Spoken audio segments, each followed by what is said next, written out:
출애굽의 역사와 구원의 계시에서 두 번째 시간입니다. 영의 고난과 육의 고난, 원고를 차근차근 훑어봐가면서 내용들을 하나씩 확인해 가도록 하겠습니다. 우리들이 이 땅에 살아가는 모습은 육체의 정체성, 육체 안에 형성된, 육체가 태어나면서 육체가 살아가는 삶을 통해서 이 삶 속에서 형성된 그 정체성을 가지고 세상을 살아갑니다.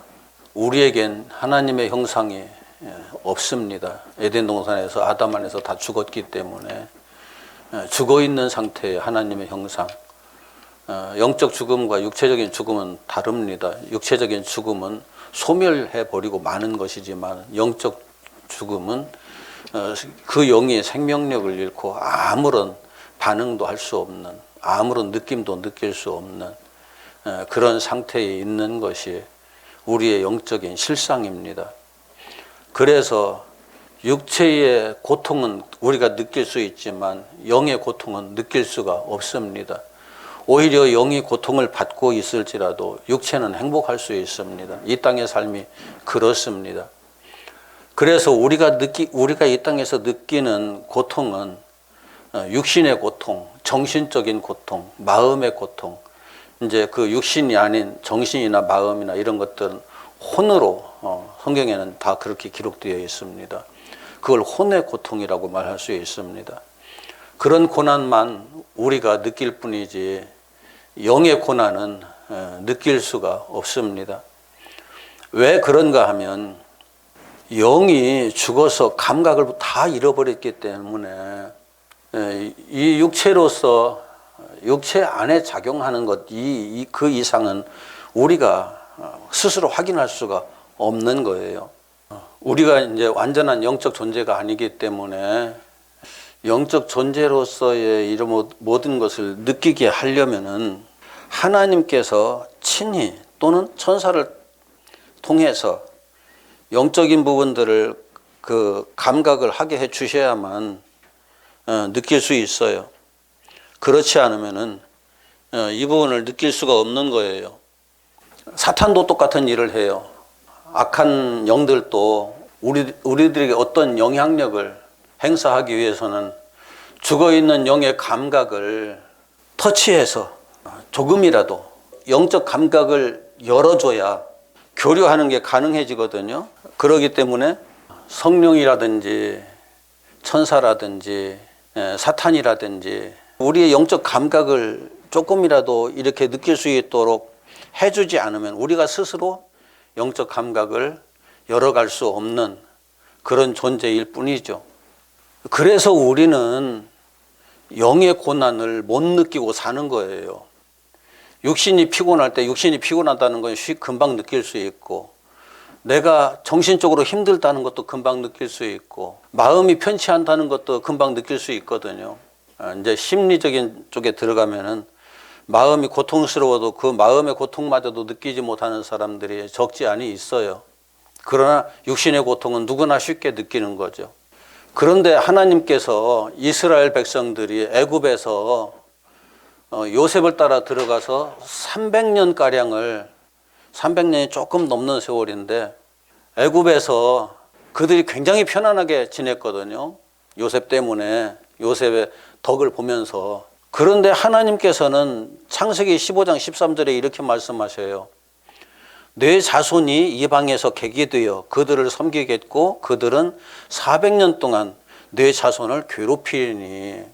400년 동안 괴롭힌다고 그 이스라엘 백성들이 애굽에 들어가서 애굽에 살게 되면은 애굽에서 400년 동안 괴로움을 당하리라고 말씀하시는데 300년 동안은 전혀 괴롭지 않았거든요.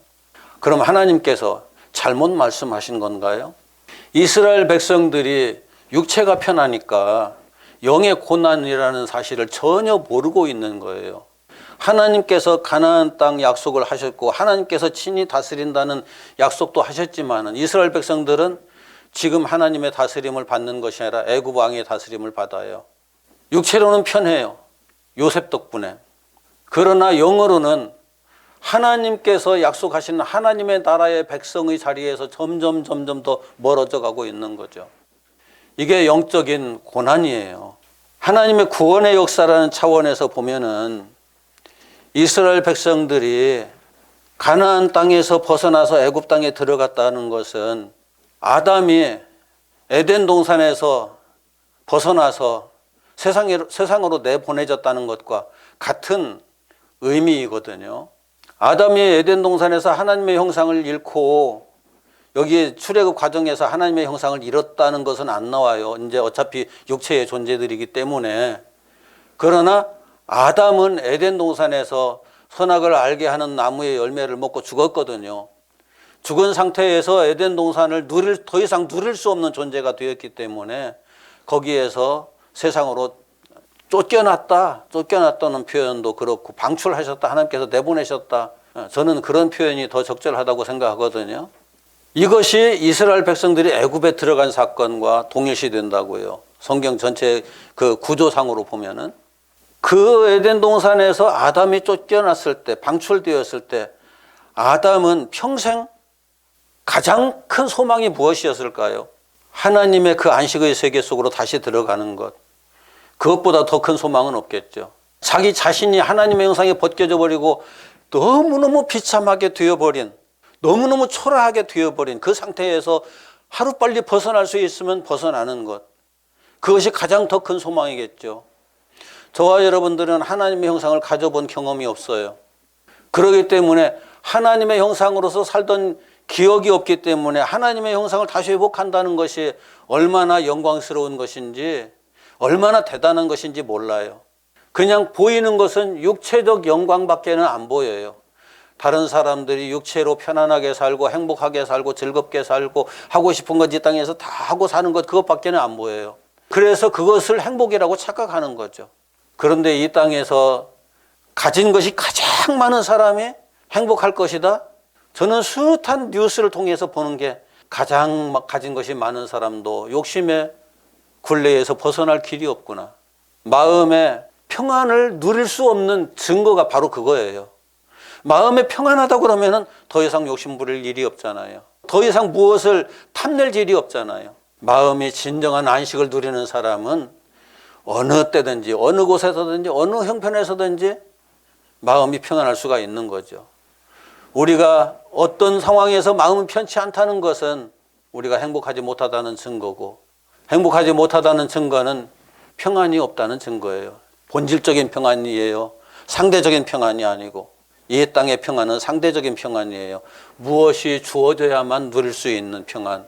제가 가끔 그 매스컴을 통해서 자주 듣는 이야기들이 행복지수, 이 땅의 사람들이 수많은 사람들이 사는데 그 민족들마다 국가들마다 행복지수, 행복하다고 국민들이 스스로 느끼는 국가가 어떤 국가냐. 미국이 제일 높을 것 같지만 아니에요. 거의 꼴찌예요. 우리가 가장 못 사는 나라라고 불쌍히 여기는 나라들이 오히려 행복지수가 높아요.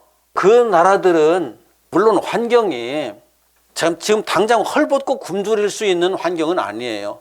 아프리카에 그 비가 오랫동안 안 와가지고 거기에서 헐벗고 굶주리는 사람들은 하루하루 사는 것이 고통이죠. 그러나 부탄 같은 나라는 그렇게 삶에 허덕이는 나라는 아니에요. 그럴지라도 풍족하냐? 풍족한 것도 아니에요. 다만 국가에서 병들면은 국가에서 치료해주고 공부하고 싶은 사람 얼마든지 공부할 수 있도록 그 모든 베이스를 다 깔아줬고, 그러기 때문에 내가 소유한 것이 많지 않다 뿐이지 하고 싶은 걸 하지 못하는 그런 나라는 아니더라고요. 그러기 때문에 국민들이 모두가 다 비슷비슷하게 사는 거예요. 그러니까 또 더 욕심낼 것도 없고 더 바랄 것도 없고, 그 단 한 가지 국민들이 가지고 있는 특징이 우리가 지금 사는 이 모습이 신이 가장 기뻐하시는 모습이다. 신이 내게 주신 최상의 선물이다라고 이해를 하니까 그 상태로 행복한 거예요. 물론 기독교 국가는 아니에요. 불교 국가예요. 그런데 인간이 스스로 욕망을 추구하기 시작하는 그 순간부터 불행해지기 시작해요. 너나 할 것 없이 비교하는 순간부터 불행해지기 시작해요. 비교할 대상이 나하고 별 차이 없으면은 불행하다는 생각 안 들어요. 나하고 너무나 차이가 많이 난다. 그때 불행하다는 생각을 하게 되죠. 그런데 내가 왜 이 이야기를 하느냐면은 아담은 에덴에서 살았던 사람이에요. 어떤 것과도 비교할 수 없는 그 행복을 누렸던 사람이죠. 그런데 세상으로 쫓겨났어요. 세상에 방출됐어요. 하나님의 형상을 잃었어요. 무엇이든지 하고 싶은, 자기가 마음먹은 대로 하고 싶은 것을 다 할 수 있는 존재에서 아무것도 할 수 없는 존재로 전락해버린 거예요. 그러니 아담이 얼마나 그 세계로 들어가는 것을 소망하며 살았겠어요. 우리들은 그 나라를 본 적이 없어요. 경험한 적이 없어요. 그래서 하나님 나라에 대한 뚜렷한, 성령께서 우리들을 어떤 경험을 통해서, 하나님께서 어떤 경험을 통해서 그 나라의 부분적인 것들을 경험하게 해주신 사람은 그 나라의 놀라운 것들을 부분적으로나마 확인을 했기 때문에 사모하고 그 나라를 향해서 마음을 모아서 하나님 그 나라에 들어갈 수 있도록 나를 이끌어 주십시오 하고 기도하며 살지만은, 그렇지 않은 사람은 그게 쉽지 않아요. 상대적으로 이 세상에 절망의 세상이다 하는 것을 이해하게 되면은 이 절망에서 벗어나기 위해서 하나님, 이 절망에서 벗어날 수 있도록 도와주세요 하는 것, 그런 기도를 하기 시작하죠. 이 세상이 절망의 세상이다 뿐만 아니라 나라고 하는 존재가 절망의 존재다 하는 것을 깨닫게 해주신 것이 율법이고요. 이 세상 자체예요. 이 세상을 냉정하게 보기 시작하면은 이 세상에 처음부터 끝까지 모든 것이 다 절망에서 절망으로. 불교에서 그러잖아요. 우리는 원래 없었던 건데 이 세상 다 살고 나면은 다시 공으로 돌아간다. 공에서 왔다가 공으로 다시 돌아간다. 무엇이 있는 게 아니다. 불교에서는 이걸 이상하게 그 힌두교하고 다른 종교들하고 다 뒤섞어 가지고 전생이 있었고 이 땅의 삶을 다 살고 나면은 그 다음 생으로 가는 게 있다고 말하고 있지만은 불교의 원래 정신은 그게 아니에요. 석가는 그렇게 가르치지 않았어요. 석가는 불교에서 최상의 깨달음을 얻은 사람이라고 말하고 있거든요. 신이 아니에요. 최상의 깨달음을 얻은 사람. 그 최상의 깨달음을 얻은 사람이 이 땅에 속한 모든 것들은, 우리 눈에 보이는 것 모든 것들은 원래 없었던 거다. 그리고 모든 것이 끝나면, 모든 역사가 끝나면 다시 본래 아무것도 없던 상태로 되돌아간다. 공으로 되돌아간다. 그렇게 가르쳤거든요. 그런데 예수님은 우리가 하나님으로부터 왔다고 그래요. 성경에 그렇게 기록되어 있어요. 하나님으로부터 왔다. 하나님께로부터 왔으니 하나님께서 우리들을 이끄시는 대로 가면은 우리는 하나님께로 돌아간다. 그렇게 말하고 있는 거지요. 우리는 이 땅에서의 삶이 하나님께로부터 와서, 제가 이제 70년을 살았는데 요즘 100년까지도 사는 사람 덜어 있더라고요. 그런데 아담 이후에 한동안 노아 시대까지 1000년 가까이 살았어요. 1000년 산 사람들이 우리하고 비교해서 우리보다 훨씬 더 행복했을까? 성경에 보면은 똑같아요. 1000년을 산 사람도 똑같고 100년을 산 사람도 똑같고 다를 게 없어요. 아무것도 다를 게 없어요. 아니, 오래 살면 살수록 인간은 하나님에게서 점점 더 멀어져 가는 이상한 현상들이 발생해요. 그런데 이제 과학도 발전을 하고 학문이 발전을 하다 보니까 우리들이 알게 되는 게 있어요. 뭐냐면은 이 세상의 시간이라는 것은 이것도 상대적이다. 공간이라는 것도 상대적이다. 어떤 것도 다 상대적이고 절대적인 것이 없다. 과학에서 이미 그렇게 확인을 해놨거든요.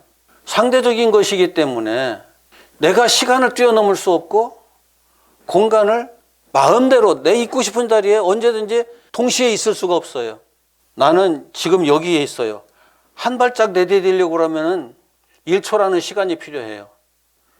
저기까지 가려고 그러면은 그 정도의 시간이 필요해요. 시간을 사용해서 저기까지 움직이고 난 뒤에 내가 여기에도 동시에 있느냐? 아니에요. 저기에 밖에 없어요. 이런 한계성 속에 우리가 살고 있어요. 그런데 이것을 시간도 공간도 어떻게 하면 초월할 수 있느냐? 과학자들이 별의별 얘기를 다 했지만은 시간과 공간을 초월하려고 그러면 물질 세계를 초월해야 된다. 우리가 물질로 남아있는 한 결코 초월할 수 없다. 도무지 넘어설 수 없는 4차원의 벽이라는 표현을 그래서 쓰는 거죠. 4차원의 벽을 넘어설 수가 없어요. 그런데 하나님은 이걸 창조하셨거든요. 안 계신 곳이 없다고 당신을 그렇게 소개를 해요. 하나님께는 천년이 하루 같고 하루가 천년 같다고 말씀을 해요. 거기 하루라는 것은 순간이라는 의미예요. 천년이라는 것은 영원을 의미해요. 하나님께는 시간과 공간이 아무런 의미가 없는 거죠. 창조주이시니까. 창조주께서 시간과 공간을 창조하셨기 때문에 시간과 공간 속에 있는 모든 것들이 창조주의 섭리 안에 있는 거죠. 하나님의 입장에서 보면은 우리가 일평생 살았다 한들 참 찰나예요. 찰나라는 것이 불교적 용어죠. 우리 기독교의 용어는 아니에요. 그런데 기독교에서는 그런 용어들을 사용을 하지 않았거든요. 우리 기독교에서 쓰는 용어들, 복음이라는 용어, 은혜라는 용어, 이 용어가 원래 다 불교적 용어예요. 우리에게 그런 말이 없었어요. 기독교가 들어와서 성경을 번역을 하려고 하다 보니까 우리에게 있는 말로 번역을 해야지 없는 말을 만들어서 번역할 수가 없잖아요. 그러다 보니까 불교적 용어들을 많이 사용을 할 수밖에 없었어요. 귀신이란 말도 우리말로 불교에서 먼저 다 써먹은 말들이거든요. 그런 차원에서 시간을 쪼개고 가장 작은 시간을 쪼갠 것이 찰나라는 표현인데 하나님께서 보실 때는 우리 인간이 천년을 살아도 찰나에 지나지 않고 우리가 시간 속에서 찰나라고 할지라도 하나님께서 보실 때는 영원으로 늘려서 보실 수 있는 거죠. 그게 하나님이에요. 그런 분이. 우리 인간이 영의 세계에서 보면은 그 짧은 순간을 인생이란 시간을 거쳐가지고 영적인 세계 앞에 딱 서게 될 텐데 그때에 우리는 엄청난 결과 앞에 직면하게 되는 거죠. 그 순간을 거쳐왔는데 영혼이 있어요. 영혼이 두 갈래로 딱 갈라져요. 하나님의 나라와 사탄의 나라, 지옥으로 갈라져요. 그때 나는 이 세상의 삶을 다 마치고 어디에 서게 될 것인가? 내가 하나님 나라를 믿었으니, 내가 성경 말씀을 믿었으니, 예수를 믿었으니 내가 하나님 나라로 틀림없이 들어가리라. 착각이에요. 엄청난 착각이에요. 예수님께서 최후 심판의 날에 양쪽에 모여있는 사람들 앞에 너희들이 내가 도무지 알지 못한다. 내가 알지 못하니 너희들을 위해서 준비된 사탄의 나라로 지옥으로 들어가라. 거기 있는 사람들이 깜짝 놀라서 벌쩍 뛰면서 하는 말이 그거잖아요. 주여 주여 우리가 주의 이름으로 병든 자도 낫게 하고 안전병이도 일으키고 온갖 기적들을 다 행하면서 주의 복음을 전했습니다. 주의 이름으로 전했습니다 라고 얘기를 하잖아요. 그런데 주님께서는 냉정하셔요. 싸늘하게 대답하셔요. 너희들이 내가 도무지 알지 못한다. 왜 알지 못한다고 말씀하실까요? 주님이 알지 못하시는 사람이 있을까요? 이 땅에? 주님이 알지 못하는 사람이 있다고 그러면 그 주님은 주님이 아니에요.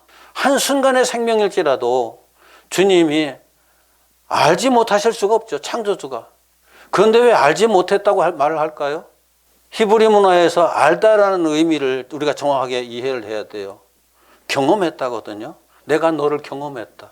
너와 함께 하는 역사를 너와 함께 공유했다. 무슨 얘기일까요? 우리가 주님을 경험한다는 것은 어떤 의미일까요? 무슨 환상을 보거나 이상을 봤다는 것이 주님을 경험한 것일까요? 어떤 특별한 은사를 내가 받아서 그 은사를 누리고 있는 것이 주님을 경험한 것일까요? 주님께서는 아무든지 나를 따라오려거든 자기를 부인하고 자기 십자가를 지고 나를 따라오라고 하셨잖아요. 그 말이 무슨 말이냐면 내 역사에 동참해라. 함께 해라. 나의 십자가의 길을 함께 걸어라. 같이 가자. 내 안에 들어와서 너희가 내 안에, 내가 너희 안에 있어야 된다. 전부 다 같은 말이에요. 주님 안에 있다는 것 막연하잖아요. 그냥 들으면은. 그런데 주님이 말씀이 육신이 되어 오신 분이잖아요. 말씀하면 또 하나님 말씀, 성경 뒤적여가면서 여기 전부 다 하나님 말씀. 이게 사탄이 사용하면 사탄의 말이 되는 거고 하나님이 말씀하셔야 하나님 말씀이 되는 건데 원래 하나님 말씀이지만 사탄도 이걸 많이 끌어다 쓰거든요. 그러면 하나님의 말씀이 하나님의 말씀 되게 하려고 그러면은 단 하나밖에 없어요. 자, 제가 그 전에 목사님들의 모임에서 여러분들이 은사를 얘기하려면, 진정한 은혜를 얘기하려면은 사탄이 똑같이 흉내낼 수 있는 것을 말하고 있는가, 사탄은 도무지 흉내낼 수 없는 것을 말하고 있는가, 그 기준을 가지고 판단해 보자고 했어요. 그래서 여러분이 가지고 있는 은사 중에, 여러분들이 경험한 것들 중에 사탄은 도무지 흉내낼 수 없는 것이 무엇인지 얘기해 보라고 그랬어요. 그런데 한참을 생각하더니 모르겠습니다라고 얘기를 해요. 자기가 가지고 있는 은사를 성령께서 특별히 주시는 은사라고 생각하고 있었는데 가만히 생각해 보니까 사탄도 할 수 있는 거거든요. 방언? 성령의 방언 따로 있고 사탄의 방언 따로 있나요? 그걸 누가 분별해요? 병 고치는 것? 누가 분별해요? 사탄은 병 못 고치나요? 엘리야가 기도해서 하늘에서 불이 내려오게 했잖아요. 재물을 태우는데 그때는 우상의 선지자들이 못했어요. 하나님께서 막으셨어요. 사탄이 움직이는 것을. 오직 엘리야가 하는 기도만을 인정하시고 이스라엘 백성들에게 당신께서 살아계신 하나님이라는 것을 알게 하기 위해서 사탄이 그 우상 숭배자들이 기도하는 것에 반응하지 못하도록 하나님께서 막으셨던 거예요. 하나님께서 관여하지 않으셨으면 사탄도 거기다 불을 내렸을 거예요. 하나님께서는 엘리야의 기도에 응답하셔서 불을 내리셨거든요. 하나님만 하실 수 있는 것이 아니에요. 사탄도 할 수 있는 거예요. 하나님께서 그걸 막으셨기 때문에 안 했던 거죠. 계시록에는 사탄이 하늘에서 불을 내리게 해서 엘리야가 했던 똑같은 기적을 사람들에게 보여줌으로 말미암아 사람들을 현혹하리라. 우리가 은사 가지고 이제 분별할 수 있는 시대는 지났어요. 은사 가지고 분별할 수 있는 시대는 지났고 뭘 가지고 분별해야 되느냐? 사탄은 도무지 할 수 없는 것. 무엇일까? 깊이 생각해야 돼요. 자, 예수님께서 누구든지 나를 따라오려거든 자기를 부인하라고 그랬죠? 사탄이 자기를 부인할 수 있을까요? 사탄이 자기를 부인하면 어떻게 되죠? 더 이상 사탄이 아니죠. 마귀가 자기를 부인하면 어떻게 돼요? 더 이상 마귀가 아니죠. 우리는 죄와 사망의 존재예요. 죄와 사망의 존재가 자기를 부인하면 어떻게 될까요? 자기를 부인하면 그것을 십자가에다 못 박아 버릴 수 있죠. 자기를 부인해야지만 십자가에다 못 박을 수 있는 거예요. 십자가 지고 따라갈 수 있는 거예요. 사탄은 도무지 할 수 없는 거예요. 우리 인생에게만 주어진 특별한 은혜예요. 천사도 안 돼요. 천사가 자기를 부인하면 어떻게 돼요? 천사가 아니게 되잖아요. 누구든지 아무도 예외가 없이 모든 인간은 자기를 부인해야만 되는 거예요. 그래야만 죄와 사망의 상태에서 벗어날 수가 있는 거죠. 자기를 부인하고 자기 십자가를 지고, 십자가를 왜 지라고 그랬어요? 십자가를 지어야만 주님과 함께 죽을 수 있잖아요. 그 십자가는 나의 십자가이기도 하고 주님의 십자가이기도 하거든요. 내가 죽어야 거듭날 수 있죠. 내가 죽지 않고 거듭난다는 건 새빨간 거짓말이에요. 출애굽을 할 때 여호수아와 갈렙이 시내산에서 하나님을 직접 만나 뵙고 가나안 땅 맨 밑에 가데스 바네아에 섰을 때 그때 여호수아가 갈렙이 정탐꾼으로 선택돼서 보내지잖아요. 그 두 사람이 가나안 땅 다 돌아보고 와서 인간적인 것은 보지 않았어요. 하나님께서 우리에게 주실 땅만 봤어요. 그러니까 그 둘이 올 것 없고 신경 쓸 것 없고 하나님께서 우리에게 주신다고 했으니 가자. 거기에 아무리 강한 자들이 있다 할지라도 우리의 밥에 지나지 않는다. 사탄이 별짓하여도 우리의 디딤돌에 지나지 않는다. 이 땅의 육신이 아무리 고달퍼도 하나님 나라를 향해서 발걸음을 떼어놓는 사람에게는 그것이 디딤돌에 지나지 않는다. 정신적으로 육체적으로 아무리 힘들어도 하나님 나라를 향해서 걷는 사람에게는 그것이 디딤돌 그 이상의 그 이하의 것도 아니다. 우리가 그러한 하나님께서 말씀하시는 내용들을 제대로 이해하게 되면은 이 땅의 실체를 정확하게 볼 수 있어요.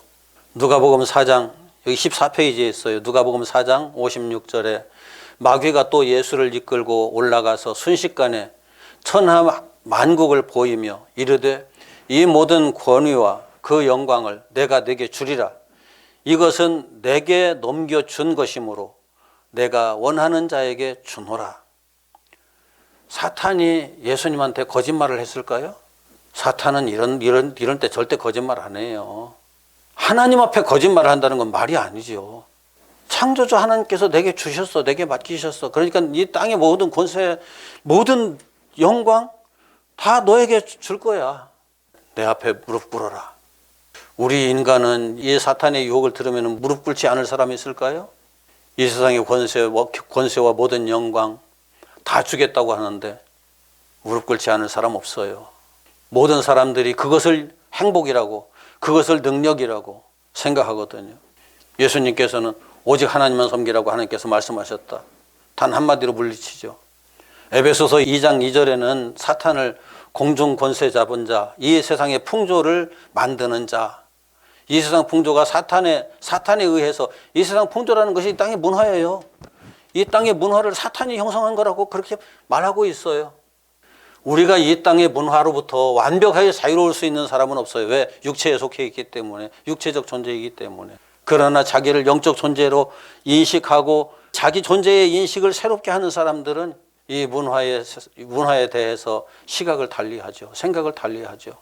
마음이 달라지죠. 우리들의 영적 싸움은 그 상태에서 진행되는 거예요. 어떤 사람들은 영적 싸움을 잘못 이해를 해서 이 국가 권력을 향해서 싸우고 우리에게 영적 통찰력을 불러일으킬 수 있는 어떤 일들에 대해서, 그것들에 대해서 거침돌이라고 싸우는 사람들이 많아요. 그걸 없애기 위해서. 그런데 거침돌은 뭐고 디딤돌은 뭘까요? 제가 자주 하는 얘기잖아요. 걸려 넘어지면 거침돌이고 디디고 올라서면 디딤돌이에요. 크든 작든 아무 상관없어요. 권력 때문에 걸려 넘어졌다? 그 사람은 패배한 거예요. 돈 때문에 걸려 넘어졌다? 그 사람은 패배한 거예요. 영적 싸움에서. 이 세상에 여러 가지 환경들, 문화들, 그것에 얽매여서 발목이 잡혀가지고 그것 때문에 더 이상 앞으로 나가지 못하는 사람들, 다 사탄의 손에 붙잡혀 있는 사람들이에요. 사탄은 아담 이후로 아담을 통해서 모든 사람들을 자기 소유로 삼았어요. 우리가 육체에 속해 있을 때 내가 사탄의 소유가 되었다는 것을 인식도 못하고 전혀 생각도 못하고 나는 나대로 사는 거야 라고 생각해가면서 살고 있지만 아니에요. 이미 내 생각을 사탄이 지배하고 있는 거예요. 내 마음을 사탄이 지배하고 있는 거예요. 사탄의 정체를 정확하게 이해를 해야 내 생각에서 벗어날 수 있어요. 내 마음에 내가 지배를 받지 않을 수 있어요. 나는 내 생각에 지배를 받고 있다는 생각을 전혀 하지 못해요. 나는 내 생각대로 사는 거야, 내 마음대로 사는 거야 말하고 있지만 내 생각과 내 마음이 사탄의 손아귀에 잡혀 있다는 사실을 전혀 이해를 못해요. 이게 사탄의 종이고 죄의 존재고 사망의 존재인 거죠. 냉정하게 보세요. 내가 이 세상의 것들에 사로잡혀 있느냐? 세상에 속한 것들에 내가 너무 얽매여 있지는 않은가? 사탄으로부터 벗어나기 위한 것은 그런 것들로부터 내 마음이, 내 생각이 자유로워져야 되는 거죠. 물론 돈이 하나도 없으면 내 육체가 고달퍼요. 내 육신이 병들면 내 육체가 고달퍼요. 내가 집도절도 없이 사는 삶은 내 육체가 고달퍼요. 그러나 하나님께서 내게 허용해 주신 것은 바울이 내 은혜가 내게 족하다. 제가 생각하는 것은 바울이 눈병 때문에, 모든 사람들이 알고 있는 눈병 때문에 하나님의 영광을 본 후에 눈에 병이 들어가지고 서신을 쓸 때도 옆에서 써주는 사람이 있어야, 받아 적어주는 사람이 있어야 편지를 쓸 수 있었거든요. 그것 때문에 나 하나님의 사람으로서 복음을 전하는데 이게 지금 문제가 됩니다. 다른 사람 병을 고쳐주면서 내 병 하나도 다스리지 못해서 하나님, 이것 때문에 복음에 장애가 됩니다. 하나님, 이거 고쳐주십시오. 3번을 기도했다고 그러잖아요. 3번을 간절히 기도했다. 다른 사람을 위해서 기도할 때는 즉시 들어주신 하나님이 그거 안 들어주셨어요? 3번째 기도할 때 하나님께서 내 은혜가 내게 족하다. 그게 내가 나를 만난 기념이잖아. 내가 그것 때문에 내가 하나님을 만난 이후로 이렇게 됐지. 하나님 감사합니다. 나를 잊어버리지 않고 살 수 있잖아. 하나님 너무하십니다라고 할 수 있지만 그 하나님 말씀에 바울은 감사했어요. 그것도 은혜다. 내가 행여라도 순간이라도 하나님을 잊어버리고 살까 봐. 하나님에게서 내 생각이 잠 순간이라도 벗어날까 봐 내게 이걸 주셨구나. 솔직히 우리들이 고통스럽지 않으면 별로 기도 안 해요. 마음도 편하고 몸도 편하고 편안하면 별로 기도 안 해요. 하나님 생각 안 해요. 몸과 마음에 어떤 문제가 생겼을 때 하나님을 찾아요. 하나님을 부르면서 기도해요. 그런 걸 이해한다고 그러면 우리가 받은 은혜를 다시 생각해 봐야 돼요. 내 고통을 느낄 수 있는 육체 주신 하나님, 그 육체의 고통을 주셔서 하나님을 생각할 수 있게 해주신 하나님, 바울에게 말씀하셨던 내 은혜가 내게 족하다, 이 말씀을 이해를 해야죠. 이스라엘 백성들이 평안하면은 하나님께서 그들을 애굽에 내려보내신 이유도, 그들을 애굽에서 큰 민족이 되게 하신 이유도, 가나안 땅 언약을 주신 이유도, 아니 그 언약마저도 다 잊어버릴 수 있거든요. 아니 300년 지나는 동안은 저는 다 잊어버렸다고 생각해요. 고난이 시작돼서야 우리가 이 나라 사람이 아니구나 하는 걸 깨달은 거죠. 이게 코로나도 저는 그런 선물이라고 생각하거든요. 코로나 생각할 때마다 하나님 아니면 안 되는구나. 역시 교회들마다 성도들마다 하나님 아니면 안 되는구나. 하나님을 더 의지하게 되는데, 하나님을 의지하는 사람마다 또 하나님에 대한 인식이 달라가지고 그것도 쉽지 않죠. 이런 물질적인 세계의 한계성 속에서 인간이 스스로 선택한 것이 뭐냐면은 우리의 지식과 우리의 지혜를 총동원해가지고 이것을 육체의 삶의 한계성을 벗어날 수 있게 해보자. 인간들이 그렇게 해서 지식의 세계를 발전시키고 지혜를 발전시키고 물리적인 학문들을 발전시키면서 이 집까지 왔어요. 자, 여러분, 여기 지금 지하예요. 지하실인데 불을 다 끄면은 앞에 있는 사람 보일까요?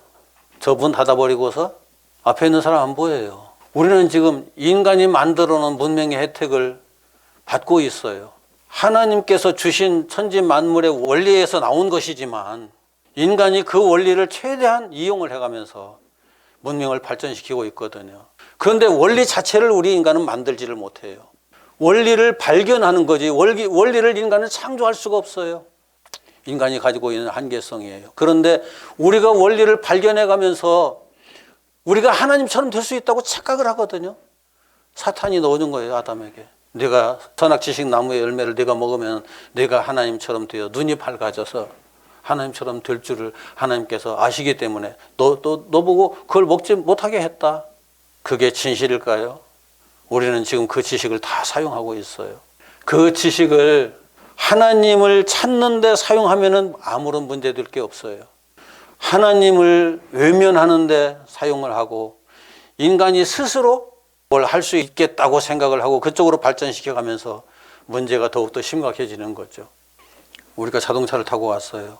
100년 전만 해도 자동차를 타고 다닌다는 것이 귀신 씨나라 까먹는 소리처럼 들리던, 누가 자동차를 만들어서 이것이 이제 그 자동차라는 이름도 없었죠. 말 대신 타고 다니는 것. 신기했죠, 처음에는 사람들이. 인간의 기술, 하나님의 원리에서 나온 거예요. 하나님의 원리가 아니면 그런 기술 나올 수가 없어요. 그래도 인간이 뭘 할 수 있다는 교만 속에 너무 깊이 빠져들어가지고 우리는 할 수 있어 하는 얘기를 계속하고 있잖아요. 인간의 한계성을 빨리 인식을 해야 하나님에 대한 시각이 열릴 수 있는데, 인간이 한계성을 최대한 극복해보려고 몸부림쳐가면서 거기에서 벗어나려고 애쓰는 이 상황 속에서는 하나님을 찾지 않죠. 우리는 이미 모든 것이 상대적이라는 것을, 절대적인 것이 아니라는 것, 눈으로 보이는 모든 것이 그렇다는 것을 이미 이해하고 있잖아요.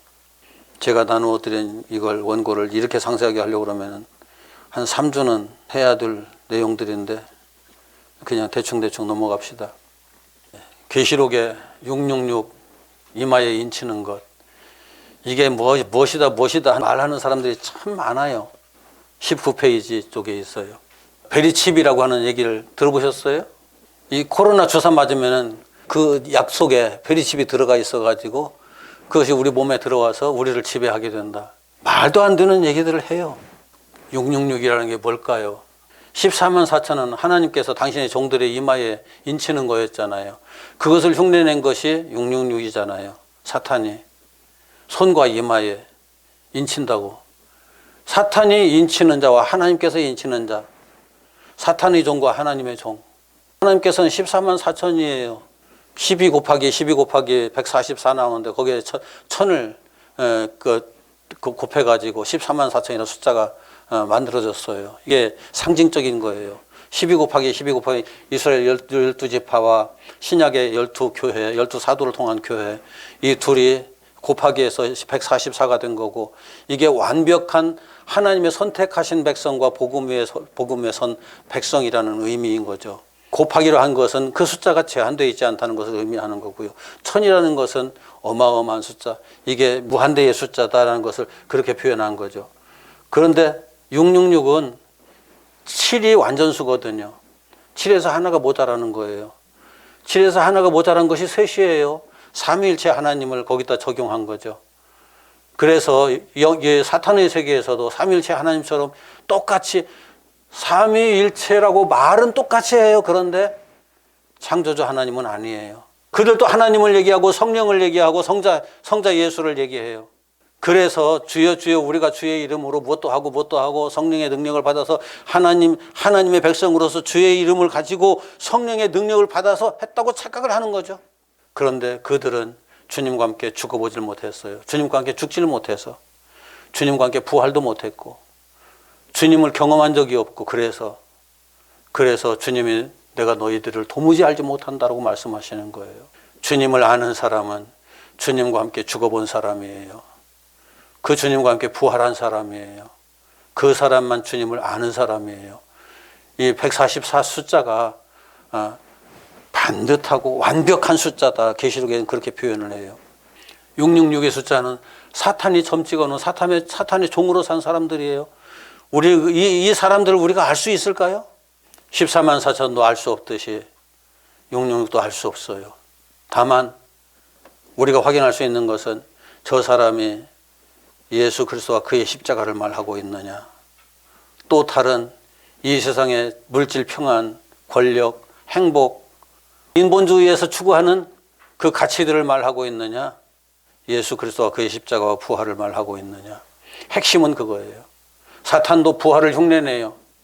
용익에서 나온 두 짐승 중에 하나가, 첫 번째 땅에서 나온 짐승이 머리 중에 하나가 죽을 뻔하다가 다시 살아나요. 그래가지고 사람들이 그걸 예수의 부활로 착각해가지고 대단하다고 누구든지 따르라고 외치죠. 이 땅의 복음, 성경, 여러분, 성경을 말한다고 다 진리를 말하는 것 아니고, 복음을 전한다고 떠들어도 다 진짜 복음을 전하는 게 아니에요. 십자가 높이 걸어놨다고 그게 다 진리를 지향하는 교회라고 말할 수가 없어요. 어차피 우리가 가치관을 봐야 된다는 말씀을 제가 여러 번 드렸어요. 그 메시지를 전하는 사람이 가치관. 이 땅에 그 하는 말이 거의 대부분 이 땅에 속한 것이라면은 아니에요. 말씀을 정리합니다. 우리가 이 땅에 육체로 태어난 것 자체가 고난의 역사 속에 들어와 있는 거예요. 내가 영이 고난을 느끼지 못해서 그렇지 어떤 형태로든지 이 땅에서 사는 삶은 고난이에요. 그걸 이해하지 못하는 사람에게 하나님께서 육신의 고난, 정신적인 고난, 마음의 고난, 그걸 주시면서 욥에게 그러셨던 것처럼 거기에서 진정 하나님을 찾을 수 있도록 우리의 시각을 돌리기 위해서, 우리의 마음을, 우리의 생각을 하나님께로 향하게 하기 위해서 그런 역사를 진행시키시는 거죠. 이스라엘 백성들의 애굽에서의 400년인 고난의 영적인 차원에서 보면 다 고난의 역사였어요. 우리가 그럼에도 불구하고 그리스도인이 이 땅의 삶을 통해서 하나님을 찾기 시작하는 것은 육신의 고난, 정신적인 고난, 마음의 고난 와야만 비로소 하나님을 찾더라고요. 그것도 은혜다. 그것도 은혜다. 우리가 또 하나 없이 그런 과정들을 통해서 여기에 서 있어요. 그때부터 하나님께서 우리에게 요구하시는 것이 지금부터 거듭나라 하시는 거거든요. 이스라엘 백성들은 40년 동안 광야를 지나면서 거듭남의 과정을 거쳤어요. 우리도 지금 비록 느리지만 내가 생각해도 나 자신 보고 있으면서도 답답하지만, 그러나 고난의 역사 속에 거듭남을 살아내고 있다는 것은 틀림없는 것이 오늘 또 내일 또 내가 달라지고 있잖아요. 조금씩 달라지고 있잖아요. 달라지고 있다는 것. 가치관이 달라지고 있고, 그래서 생각이 달라지고 있고, 마음으로 느끼는 것들이 이전과 같지 않고 달라진다는 것을 우리들이 느끼고 있다는 것. 이게 은혜인 거죠. 행복인 거죠. 이 은혜 감사해 가면서 삽시다. 감사해 가면서 삽시다. 기도합시다.